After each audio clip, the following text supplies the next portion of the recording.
Alright, so bombers, right? We're just going to use basic bombers, not Eldar bombers. They have a little bit, again, more special rules. I'm just going to only cover a few special rules for the Eldar. This is the ordnance phase now. Okay, so movement, shooting, ordnance. They have some bombers they're going to launch, right? They get to launch 4 bombers.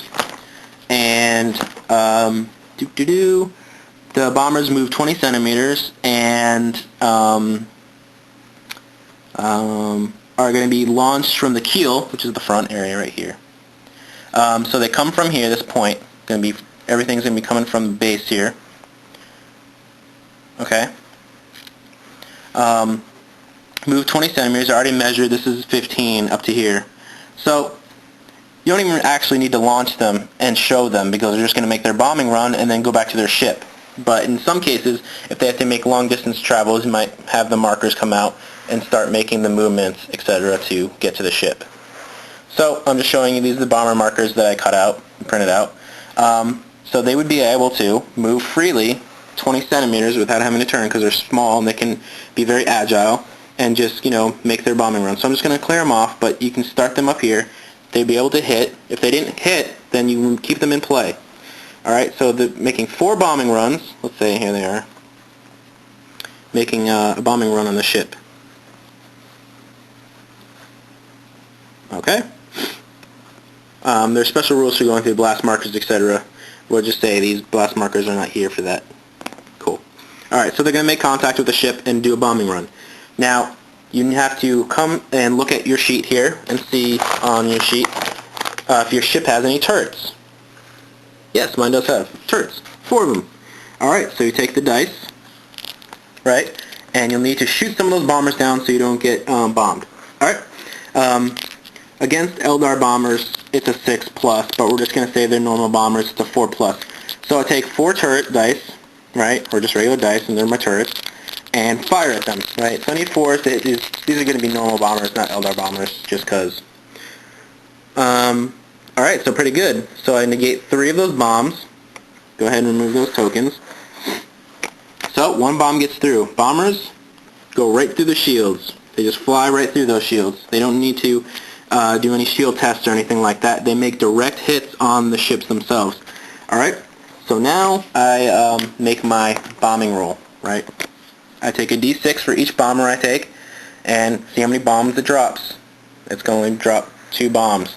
Now the bombs hit the weakest part of the ships. The pilots are smart enough to find the weakest parts and not hit the strongest parts. So again, the weakest part of this ship is 5s. The front is 6, so it's going to hit 5s. So with the 2 dice that I bombed, I roll 2 dice. Looks like 2 direct hits on the ship. They go right past my shields because they were below my shields. And I take off 2 more. 2 more off my sheet here. So now I'm at 9 damage. And again, now I got to take another crit test. Again, I need 6s. Okay, so no crits on those bombs. They've been pretty bad. It's a good bombing run. The tokens get removed because they're flying back to the ship. Alright, so that's that ordnance phase. Torpedoes are a little bit easier. Let's say it's firing torpedoes. In my ordnance phase, the Imperial ordnance phase, everything starts at the stem. So you measure from the stem. It automatically fires up to 30 centimeters.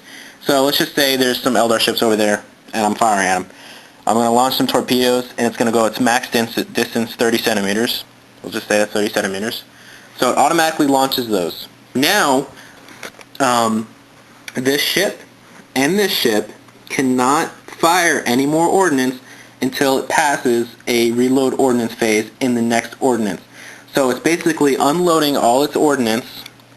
It launched the bombers. There's nothing in the ship until they're refueled and rearmed. And then this one has to have their torpedoes reloaded into the tubes. Alright, the end phase comes after the ordnance phase. This is where I need to do 2 things. 2 special things at least. Damage control and blast marker removal. Alright. So first, we'll just say it's the Imperial's turn, so it's their end of phase. The damage control. What I do is I take a dice for every hit remaining on my ship. So I have 8 remaining, so I take 8 dice. And I do have some critical damage, and that's where you need to start repairing. I need to get those shields up. That's what I really need to do. I don't want those shields to remain down for another turn, because that's going to hurt so bad. Alright, so I take these dice, and I roll. Any one of these that is a 6 has repaired any one critical damage on your ship. So if I had multiple, I need multiple 6s. But I only have 1, so I only need 1 6. So here goes nothing. Alright, 1 6. Alright, so they're repaired. None of the points get repaired, none of the hits remaining, just the shield, there's just the critical damage effect gets repaired. So that helps. Now I can get my shield regeneration up.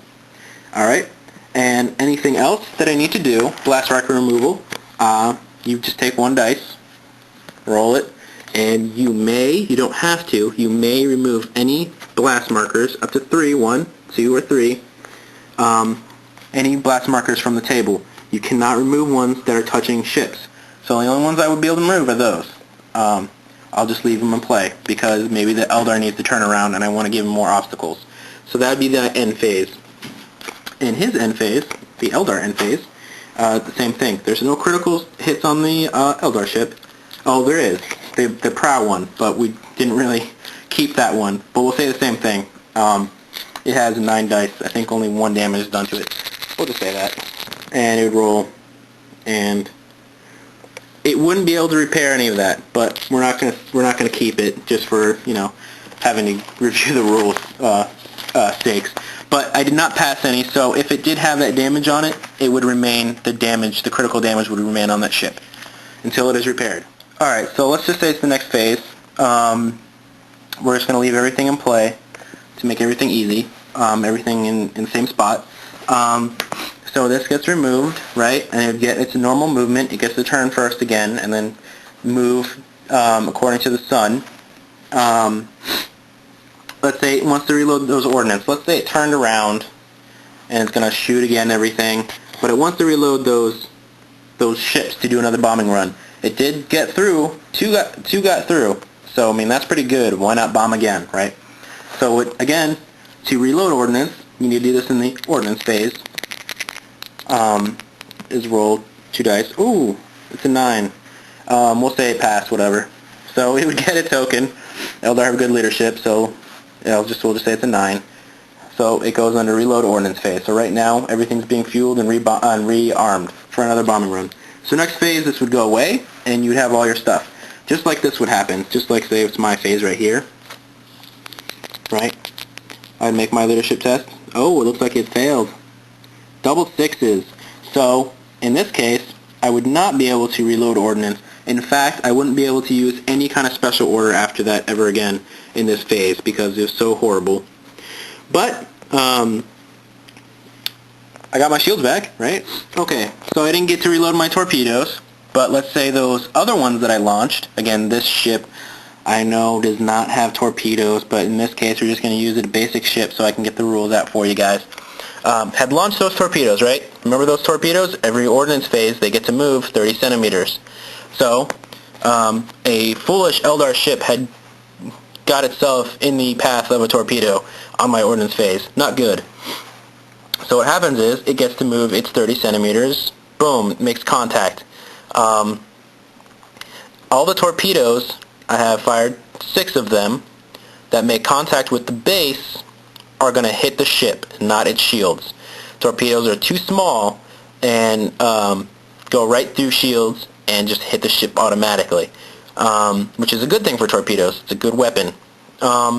If this was not the case and it was like this, and the Eldar ship got itself caught right here in my ordnance phase, all the torpedoes that do not hit the base will continue going forward. So it would be 1, 2, 3, 4 hit, and 2 continue. On the other side of the ship, they start in the middle and continue forward. So 2 torpedoes wouldn't continue on this flank and continue. They would actually continue straight from the middle of the base and outwards. Alright, so torpedoes.